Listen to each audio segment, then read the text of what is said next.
paglalakbay ni Moma papuntang Manila. So Philippine Airlines ang sinakyan ni Moma dahil gusto ni Moma makasakay ng malaking eroplano. Tapos balak pa talaga ni Moma dun daw sa top load kay para dili daw magsuka-suka.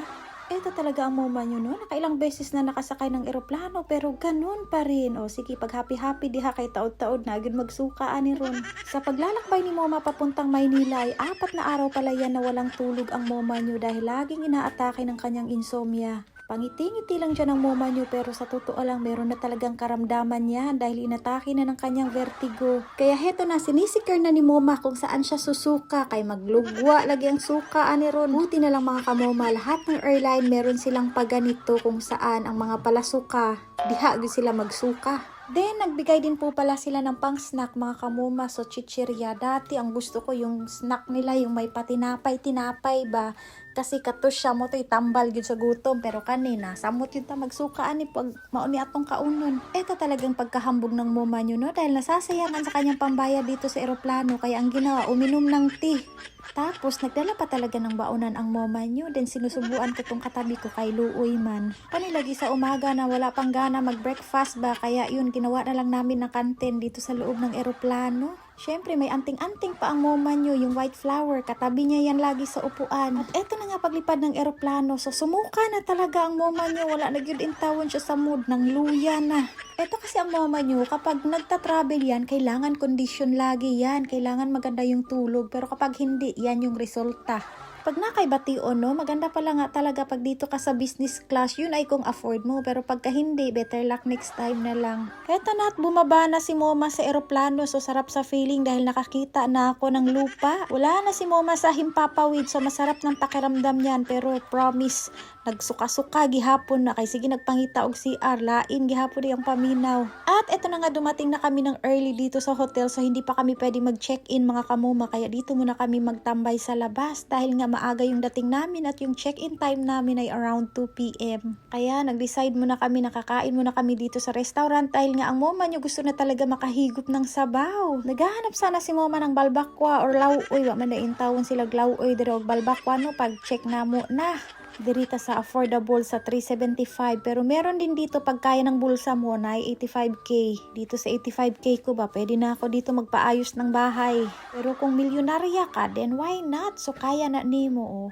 At para gumanda nga ang pakiramdam ni Moma at eto nag-order na si Moma ng sabaw at nagpag-grab na rin kami nitong gamot para sa vertigo ni Moma. Kay nako, kay base ang ending ba nasa Manila ang Moma, igo ray matulog. Ang hirap talaga no kapag tumataas na yung edad mo, ang dami mong karamdaman. Ang inyuhang auntie in town, gi-take out ang sobra sa mong pagkaon kay kauno na po daw niya dito sa among hotel room. Sa hindi naman kasi mga kamoma, dami pang natira kay i-take out na namin.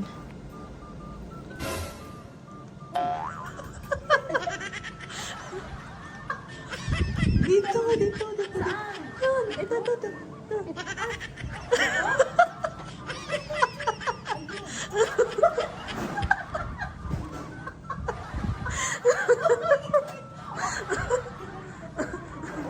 Uy, ano ang mga gamit? Wait lang, good. Excited jud ka ba? Wait lang, nagkukurog akong kamot. Pasok mo, may masaladhan ka. Oh, kama dira.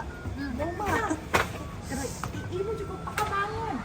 Welcome to the city of Manila. So, okay, for today's video, so, eto na yung room ni Moma at this moment. Oh my God, tingnan niyo. Hoy!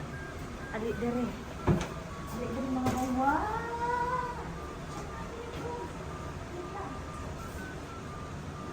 Room tour. Room tour tayo. Dito na lang. Kasi, wow. Oh my goodness. Ang ganda ng city.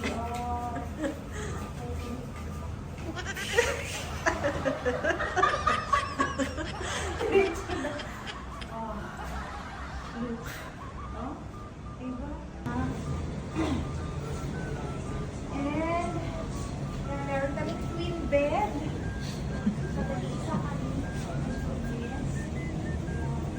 So nice. And pwede ko maglingkod-lingkod. Pa.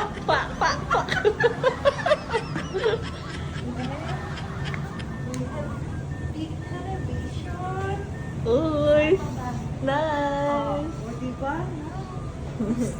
Ay, naapay kape.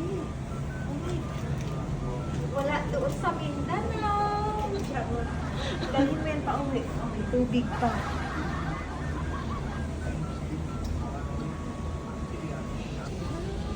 Oh! Ay, ayun ang pool sa baba. Nana, makatupis bilang yung taon. Ano? Oh my God. Wow. Oh, tapos, Higa, higa. Oh!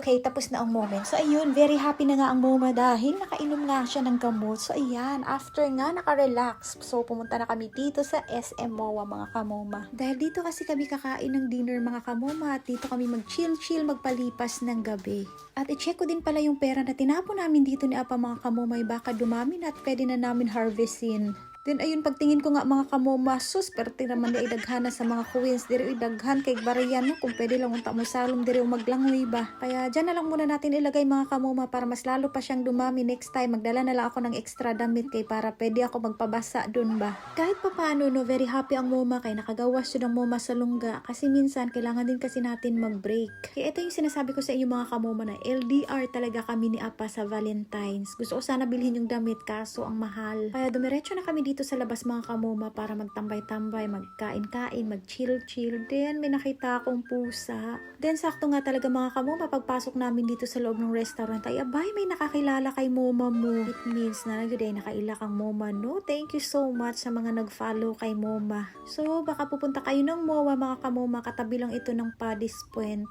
So, yan, pwede po kayo mag-chill-chill dyan and meron din silang food. The Roadhouse, Manila Bay. So, yan, daghan po sila customer diha. Then, kami ini-enjoy lang namin ng moment with my sisi kay panagsarag yun in tawon may makagawas. O, first time din namin na nag-travel na malayo.